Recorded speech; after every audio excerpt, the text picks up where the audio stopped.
할렐루야. 하나님은 살아계십니다. 우리 이용남 고사님이 요즘 기도를 아주 빡세게 하시나 봐요. 지금까지 우리 찬양하면서 설교의 본문 말씀과 우리 찬양하고 맞아떨어진 것이 아마 제 기억으로는 처음 같습니다. 아마 기도를 많이 하셔서 이렇게 한 줄로 합니다. 귀한 찬양 우리 감사를 드립니다. 요즘 여러분들이 살아가는 삶은 좀 어떠신가요? 이전보다 조금 나아지셨나요? 네. 감사합니다. 또 이후로도 지금보다 훨씬 더 나아질 것 같은 그런 생각은 드시나요? 네. 세상 사람들이 살아가면서 모두가 다 우리가 꿈꾸는 세상은 아마 부족함이 없는 그런 세상에서 살고 싶은 것, 그런 세상을 만나고 싶은 곳, 그런 것이 우리의 모두의 꿈이다 이런 생각을 해봅니다. 그건 뭐 여러분들만 갖는 꿈도 아니고 저 역시도 부족함이 없는 그러한 삶을 좀 살아봤으면 좋겠다라고 하는 이런 생각을 하게 됩니다. 하지만 단연코 우리가 사람이 사는 하늘 아래 그 어떤 곳도 부족함이 없는 곳이 없고 또 부족함이 없이 살아가는 사람들 역시 한 사람도 이 지구상에는 없을 것입니다. 아마 만약에 있다고 한다면 그것은 천국일 것이고 또 만약에 그런 사람이 있다고 한다면 우리가 늘 얘기하는 그 사람은 아니문이다. 아마 사람이 아닐 것입니다. 그럼에도 불구하고 오늘 다윗은 내게 부족함이 없으리로다. 부족함이 없다라고 이렇게 얘기합니다. 사실 그도 그럴 것이 다윗은 왕의 자리를 40년 동안이나 누렸던 사람입니다. 그러니까 30살에 왕자의 자리에 올라가서 그리고 헤브론에서 7년 6개월 왕이 있다가 그리고 예루살렘에 가가지고 33년 동안 왕위에서 그러니까 약 40년 동안이나 왕의 통치를 통일 왕국을 이루어 가지고 명실상부한 그러한 전무후무한 그러한 위대한 그 임금으로 40년을 통치하면서 살았으니까 아마 당연히 그가 내게는 부족함이 없으리로다 그렇게 말할 수 있을 것입니다. 하지만 인간의 욕심과 욕망과 탐욕을 무엇으로 다 채울 수가 있겠습니까? 다윗은 왕의 자리에서 40년을 살아갔음에도 불구하고 여전히 그의 마음속에 있는 탐욕과 탐심과 욕망을 다 채울 수가 없었습니다. 그래서 왕의 자리에 있으면서도 불구하고 그는 많은 아내들과 그리고 왕궁에 수없이 많은 후궁들이 있었음에도 불구하고 그는 우리아의 아내 밧세바를 마음에 품고 그리고 그는 치명적인 치욕적인 그런 실수를 범하게 되죠. 그건 어떤 단순 실수라기보다도 인간에게 있어서 가장 큰 죄악을 우리아를 죽이는 살인죄와 더불어 밧세바를 성욕으로 채우는 그러한 간음죄까지 저지르는 그러한 인간의 본래의 모습. 그러니까 다윗이 내게는 부족함이 없다 그렇게 얘기하면서도 여전히 이 모습을 보면 그러한 그 욕망을 채우지 못하는 인간의 한계를 그대로 잘 드러내 보여주고 있지 않나 하는 생각을 해봅니다. 그렇기 때문에 오늘 사람들은 다윗이 내게 부족함이 없다 이렇게 얘기한다고 할 때 왕의 자리에서 올라서 40년을 통치했다고 한다면 당연히 부족한 것이 없지. 왕이 부족할 게 뭐가 있겠나. 먹고 싶은 거 얼마든지 먹을 수 있는 것이고, 갖고 싶은 거 있다고 한다면 얼마든지 가져오라고 하면 다 가져올 수 있는 그러한 여건과 그런 환경에 살아가다가 보니까 당연히 그는 부족함이 없는 그러한 삶을 살아갈 수 있을 것이라고 아마 많은 사람들이 생각할런지도 몰라요. 물론 이 시편이 기록된 배경이 성서신학자들에 따라서 조금씩은 다릅니다. 어떤 사람은 이 시편이 다윗이 왕자의 자리에 올라서 이 시편을 쓴 사람 썼다라고 얘기하는 경우도 있고요. 또 어떤 사람들, 어떤 신학자들에 의해서는 사울에게 도망다니는 그 10년의 세월 속에서 그 여러 가지 열악한 상황 속에서 쓰여졌다는 경우도 있고, 그리고 왕자의 자리에서 쫓겨나서 아들 압살롬에게 피해서 도망가는 그런 과정에서 이 시가 쓰여졌다라고 얘기를 합니다.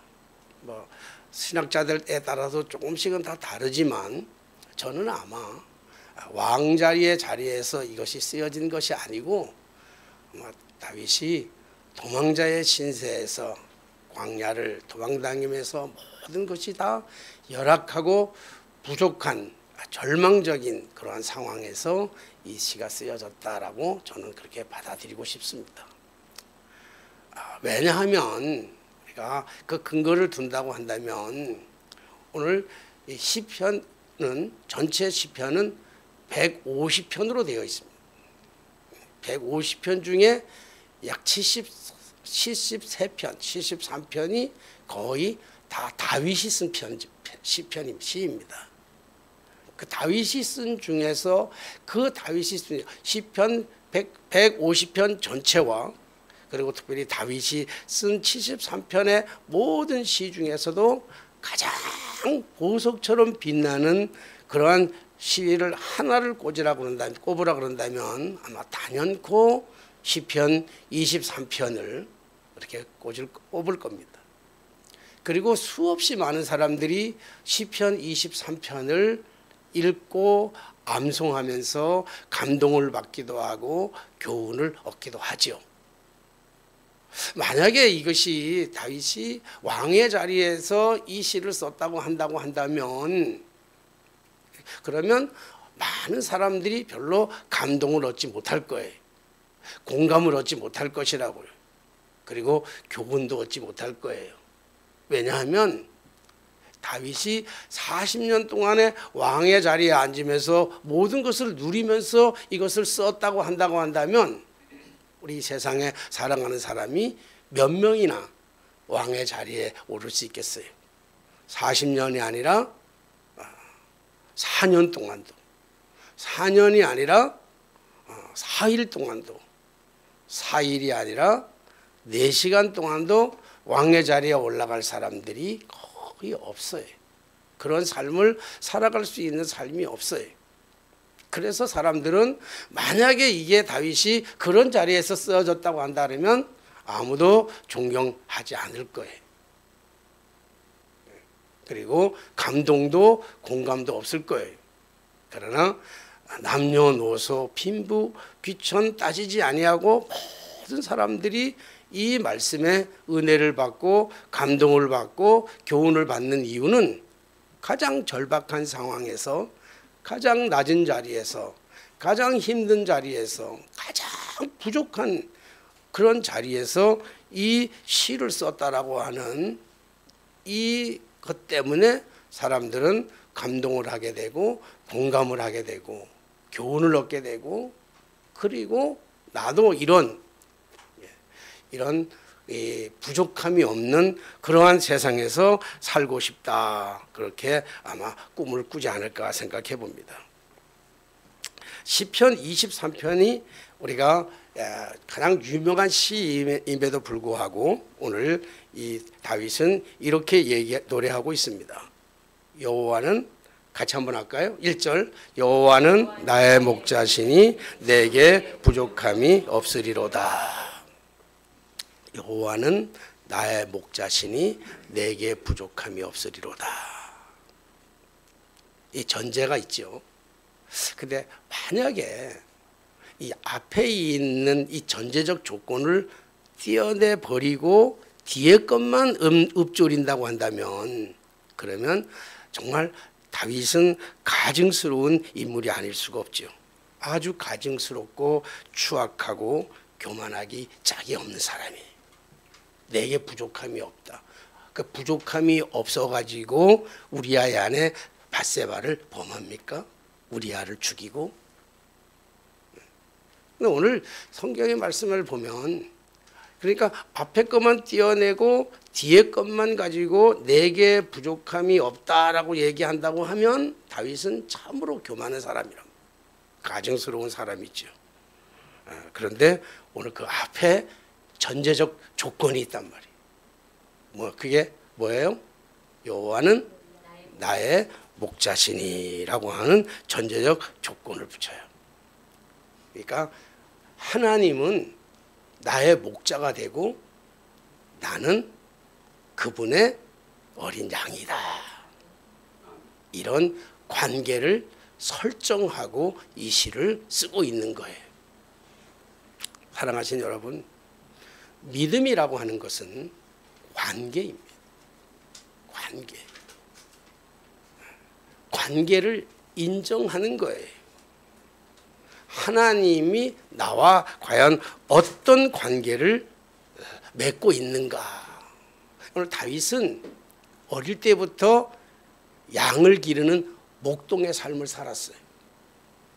그래서 다윗은 목자의 심정이 어떤 것인지, 양은 어떤 구조를 가지고 있는지에 대해서 다윗은 그 누구보다도 잘 알고 있었어요. 그래서 자기가 가장 잘 알고 있는 그러한 지식과 경험을 가지고 여호와는, 하나님은 나의 목자시니, 하나님은 나의 목자가 되시고 나는 그분의 양이기 때문에 내게는 부족함이 없다. 이렇게 고백하고 있습니다. 그러므로 믿음이라고 하는 것은 관계란 말이에요. 사랑하신 여러분, 여러분들에게 있어서의 하나님은 어떤 분이신가요? 나에게 있어서 하나님은 나와 어떤 지금 관계를 맺고 있느냐는 거예요. 여기 부족함이 없으리로다, 이 말은 즉 하나님과 나와의 목자와 양의 관계 속에서 이루어지는 고백인 것이죠. 그러니까 그 고백은 무슨 고백과 같은가 하면 지금도 부족하지 않고 미래도 부족하지 않을 것이라고 하는 확신에서 읊조리는 거예요. 지금도 과거에도 안 부족했고 지금도 안 부족하고 미래도 나중에도 안 부족할 것이다라고 하는 이런 이야기예요. 어느 인간이, 어떤 사람이 과연 이런 고백을 할 수 있겠습니까? 이 말은 내가 지금 가지고 있는 것이 풍부하고 과거에도 많이 가지고 있었고 지금도 많이 가지고 있을 뿐만 아니라 나중에도 많이 가질 것이기 때문에 내게 부족함이 없다. 그리고 내가 잘나고 똑똑하고 능력이 있어서 부족함이 없다. 그런 말이 아니라 하나님이 나의 목자시니, 하나님이 나의 목자가 되시고 나는 그분의 양인데 하나님께는 부족함이 없기 때문에 그렇다. 하나님은 부족함이 없는 그런 분이신 줄로 믿습니다. 하나님과, 그렇기 때문에 하나님과의 관계가 깨어지고 무너지고, 그래서 우리의 믿음이 약해지거나 믿음이 사라지게 되면 그때부터 사람들은 무엇을 의지하지요? 믿음이 있을 때에는 하나님과 나와의 올바른 관계 속에서 우리가 믿음을 가지고 살아가게 되면 그때는 하나님만 바라보고 하나님만 의지하고 살아가게 되는데, 이 믿음이 흔들려 가지고 믿음이 식어지거나 믿음이 없어지거나 하나님과 나와의 관계가 전혀 남남의 관계가 되어질 때 우리는 사람들은 무엇을 의지하냐는 거예요. 어떤 사람은 재물을 의지하겠죠. 어떤 사람은 지식을 의지할 것이고, 어떤 사람은 건강을 의지할 것이에요. 어떤 사람은 권력을 의지할 것이고요. 그래서 대부분의 사람들이 하나님과의 관계가 멀어지면 육적인 것, 외적인 것들에 대해서 관심을 가지게 되고 그것으로 내 삶의 욕구와 욕망을, 탐욕을 채우려고 하는 것이지요. 그런데 하나님과의 관계가 깨어지고 믿음이 사라지면 이 세상의 절반을 가지고 있다 할지라도 부족해요. 왜요? 이 세상 절반을 가지고도 남은 절반을 또 갖고 싶어 하기 때문에 그래요. 돈을 모으면 얼마를 우리가 돈을 가지고 통장에 얼마나 예치가 되면, 아, 나는 돈에 대해서 부족하지 않아. 내가 살아가는 삶에 나는 부족하지 않아. 그래서 내 삶이 만족스럽고 행복하다. 그렇게 얘기하겠습니까? 저는 실제로 지난번에도 몇 번 말씀드렸지만 실제로 그런 분을 봤어요. 만나봤어요.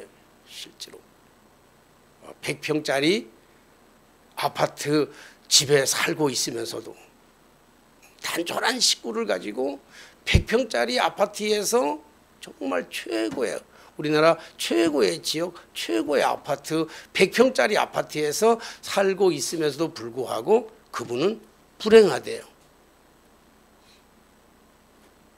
왜 불행하냐고 얘기했더니 집이 너무 작아서. 이 얘기는 무슨 말입니까? 100평짜리 아파트에 살아도 나를 채워주지를 못해요. 부족한 거예요. 부족해요. 그런 사람이 있는가 하면요, 또 어떤 사람은요 3평짜리 단칸방에 월세를 살면서도 부족함을 못 느끼는 사람들도 있어요. 화장실 하나밖에 없는데 여섯 식구가 아니고 가족이라 그래? 응? 여섯 식구가 말고 6가족들이 6세대 이렇게 나와줘야 좋지. 6세대가 살고 있는 달동네 화장실 하나를 쓰면서도 그 속에서 부족함을 느끼지 못하고 행복하게 살아가는 사람들도 있단 말이에요. 그러니까 이 부족함이 없는 세상은, 이 땅에는 사실은 존재하지 않아요. 부족함이 없는 그 삶은 이 세상에 존재하는 것이 아니라 이 안에 있단 말이에요. 이 안에, 우리들 이 안에, 가슴 안에 있어요. 누가 이 부족함이 없는 삶을 살아갈 것이냐? 그것은요, 하나님이 나의 목자라고 고백하는 관계 속에서 이루어진다는 거예요. 그렇기 때문에 부족함을 채우고 행복을 주는 것은 소유의 차이가 아니라 얼마나 많이 가지고 있느냐, 얼마나 적게 있느냐에 따라서 부족함을 채우거나 모자람이 아니라 믿음과 관계의 차이란 말이에요. 하나님은 나의 목자가 되시니 그분에게 내가 부족한 것이 아니라 그분에게는 부족함이 없다라고 하는 것이죠. 아들 얘기하면 잘 안 되는데 한 번만 더 할게요. 우리 아들 중에 아직도 가끔씩 전화해서 엄마한테, 나한테 가끔 전화해서 돈을 조금 보내달라고 하는 아들이 있어요. 급하니까 좀 돈을 좀 보내주시면 안 되겠습니까? 라고 하는 이런 부탁 어조의 전화를 할 때가 있어요. 그럴 때마다 저는 지금까지 한 번도 그 돈을 어디에다가 쓰려고 그러니 하고 물어본 적이 없어요. 가끔씩 그것 때문에 저희 사람하고 다툴 때도 있긴 있어요. 그냥 주라 그러니까 5만 원 보내달라 그러면 10만 원 보내주라 그러고 10만 원 달라 그러면 아마 20만 원 보내주라 그럴 거예요. 그리고 보내달라 그럴 때 내심 내 마음에는요 기뻐요. 아주 기뻐요. 그리고 어디에다가 쓸라 그러니 뭐 하려고 그러니 하고 묻지 않는다고요. 왜냐하면 달라고 하는 이유가 분명하기 때문에 그래요. 난 알아요. 왜 나한테 돈을 보내달라고 하는지 나는 알기 때문에 그래요. 싹 다 알아요.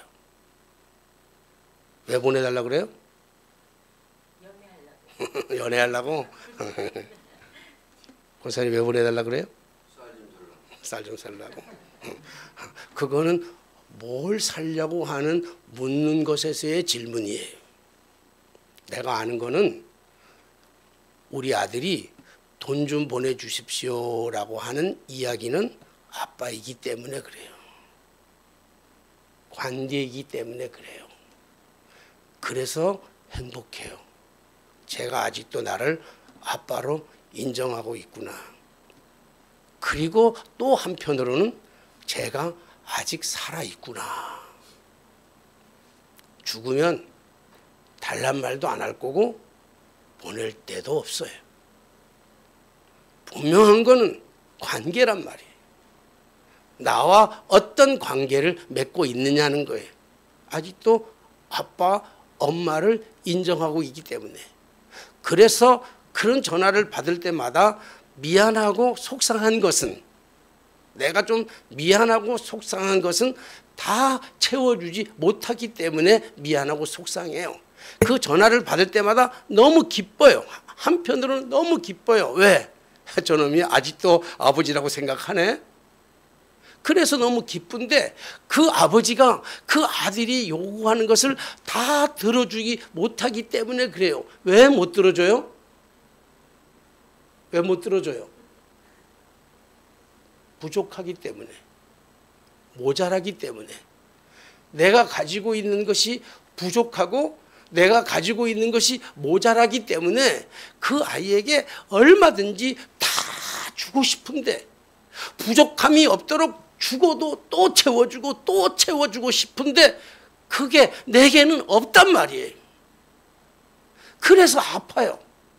그래서 속상한 거지 달라고 그래서 속상한 적은 한 번도 없어요. 그런데 그 아버지가, 그 목자가 부족함이 없는 분이라고 한다면, 그 아버지가 부족함이 없는, 하나도 부족함이 없는 그분이 내 아버지라고 한다면 그 아버지가 속상하겠냔 말이에요. 주면서 아쉬워하겠냐고요. 오늘 다윗은 이거를 생각하는 거예요. 양은 목자에게 아무 때나 풀 달라고 그래요. 비료 달라고 그러고 먹을 거 달라고 그런다고요. 여러분, 양은요, 산양과 달라서, 모든 짐승과 달라서 양은 자기 스스로 양식을 찾아다니는 게 아니에요. 목자가 데리고 가는 곳에만 가는 거란 말이에요. 양은 자기를 위해서 뭐 먹을 것을 개미처럼 쌓아둬서 먹는 게 아니에요. 목자가 데리고 가는 대로만 가서 먹는 거예요. 양은 목자를 믿고 따라요. 좋은 목자라면 좋은 목자라면 양들에게 얼마든지 좋은 꼴을 먹일 수 있지 않겠어요? 오늘 다윗은 이 관계를 너무나 잘 알고 있었어요. 너무나 관계를 잘 알고 있었기 때문에 여호와는 나의 목자이니 내게 부족함이 없다. 이 말은 내가 부족하지 않다 이 말이 아닙니다. 여호와에게 하나님은 부족한 분이 아니기 때문에 그분 안에 있으면, 그분과 함께 있으면 그분이 나의 목자가 되고 그분이 나의 아버지가 되신다고 한다면, 그러면 나는 더 이상 부족함을 느낄 게 없다는 거예요. 그게 고백이에요. 여호와는 나의 목자시니. 이거 빼버리면 완전히 뻥이에요. 완전히 구라라고요. 근데 여호와가 나의 목자가 되어주시니 내게, 그 어떤 사망의 음침한 골짜기를 다닌다 할지라도, 그 어떠한 열악한 상황에 있다 할지라도, 그 어떤 광야 속에 지난다 할지라도 내게는 부족함이 없는 거예요. 이 마음에는 부족함이 없어. 마음에는 기쁨이 있고 감격이 있고 감사가 있고 행복이 있는 거예요. 그래서 이 세상 어디에도 부족함이 없는 세상이 없어요. 세상은 없어요. 뉴질랜드, 호주, 어딜 가도, 어느 나라를 가도 부족함이 없는 곳은 없지만 여호와가 나의 목자가 되어주시면, 내가 여호와를 나의 목자로 삼고 고백하고 믿고 따르고 관계가 형성되면 이 안에, 내 안에 진정한 부족함이 없는 세상이 만들어진다는 거예요. 그래서 하나님은, 오늘 다윗이 고백하는 것은 내게 부족함이 없으리로다, 없다가 아니잖아요. 앞으로 평생 살아가면서 부족함이 없을 거예요. 왜? 하나님이 나의 목자가 되시고 나의 주인이 되시니까.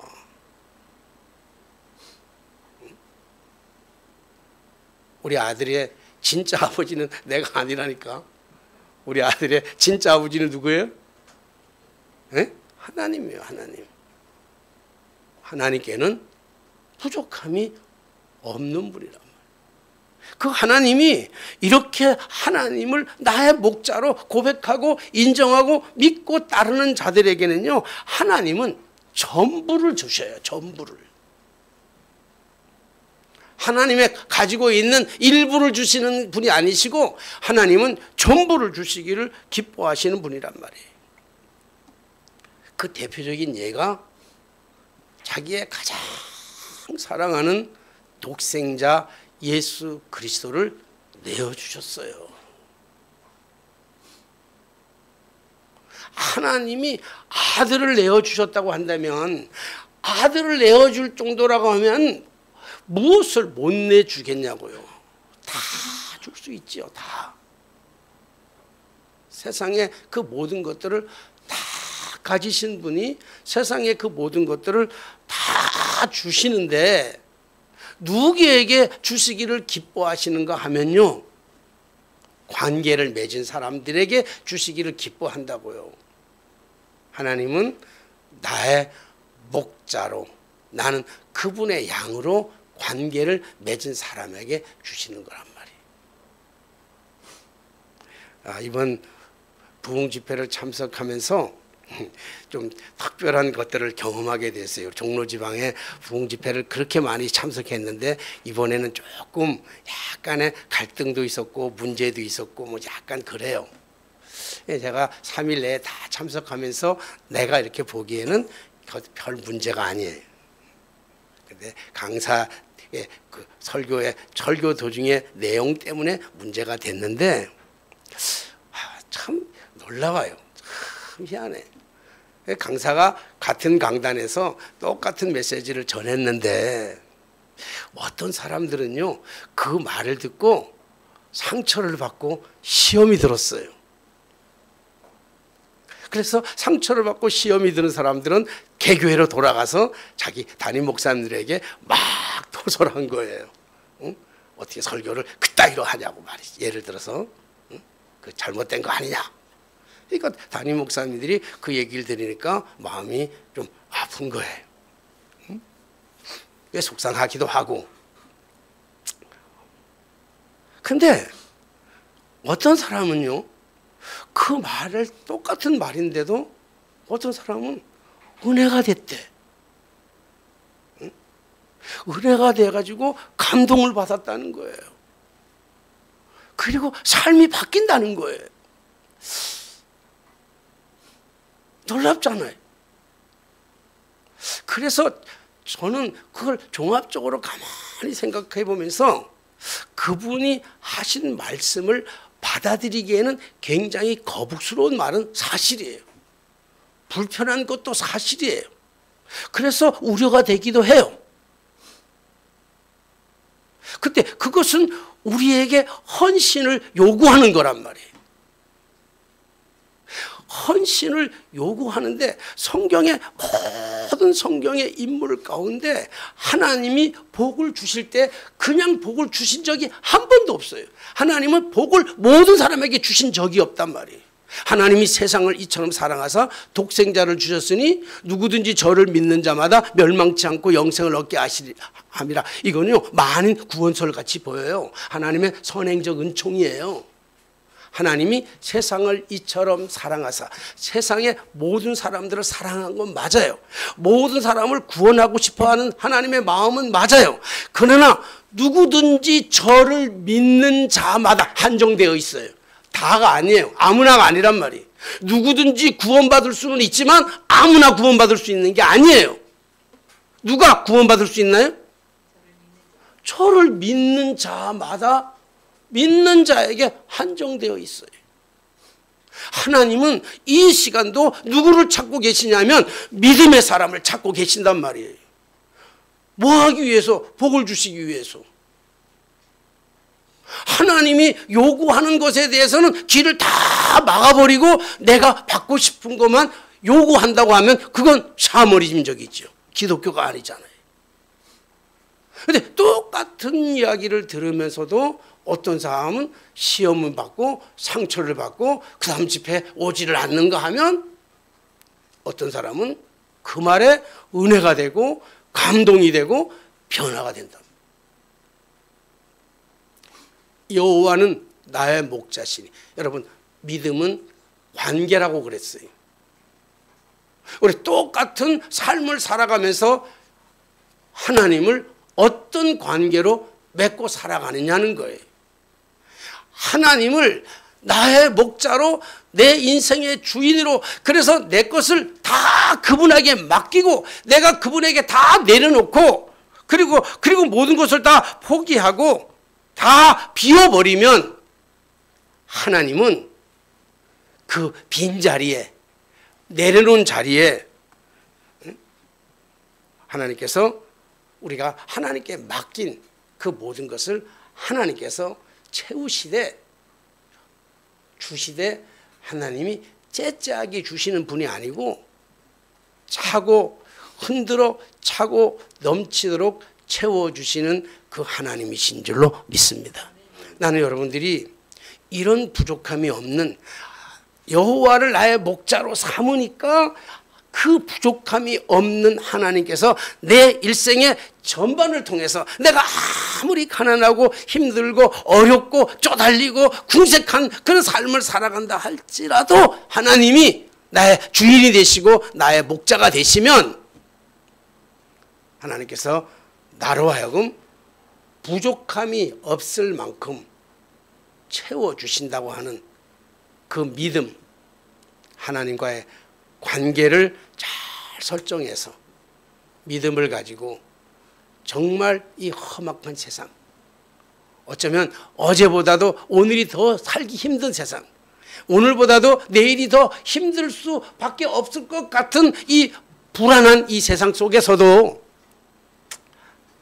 하나님이 나의 목자가 되어주시면, 하나님이 나의 목자가 되어주시면이 아니라 내가 하나님을 목자로 인정하고 그분 주인의 그 삶을 따라서 고백하고 받아들이고 인정해서 살아간다면 하나님께서 우리의 삶을 사실은 과거에도 책임져 주셨고 지금도 책임져 주셨듯이 앞으로도 책임져 주실 줄로 믿습니다.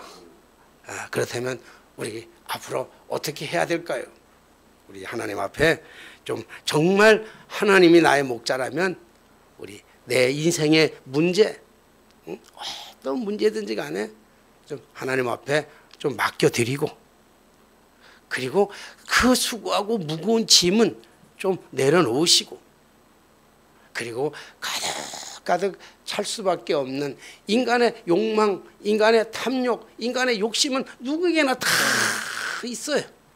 그러나 그것들을, 그 자리를 조금 깨끗하게 비워서 하나님의 청결로, 하나님의 은혜로, 하나님의 섭리로, 하나님의 축복으로 그렇게 가득 채워가는 저와 여러분들의 삶이 되게 되시기를 주님의 이름으로 축복합니다. 기도하겠습니다. 만왕의 왕이 되시며 만주의 주가 되시고 또 우리의 삶의 목자가 되시는 살아계신 아버지 하나님, 주님의 은혜를 생각할 때 참으로 감사를 드립니다. 가진 것이 많아서 부족함이 없고, 아는 것이 많아서 부족함이 없고, 우리의 몸이 건강해서 부족함이 없는 것이 아니라 나의 주인 되시고 나의 목자 되시는 그 영원하신 그 하나님이 내 인생을 주관하시기 때문에 나에게는 부족함이 없는 줄로 믿습니다. 하나님, 가진 것 자랑하지 말게 하시고, 가진 재물, 가진 지식, 가진 건강, 가진 권력 자랑하지 말게 하시고, 나의 목자 되시는 전능하신 하나님만 자랑하는 삶으로 살아가게 하여 주옵소서. 예수님의 이름으로 기도하옵나이다. 아멘. 찬송가 50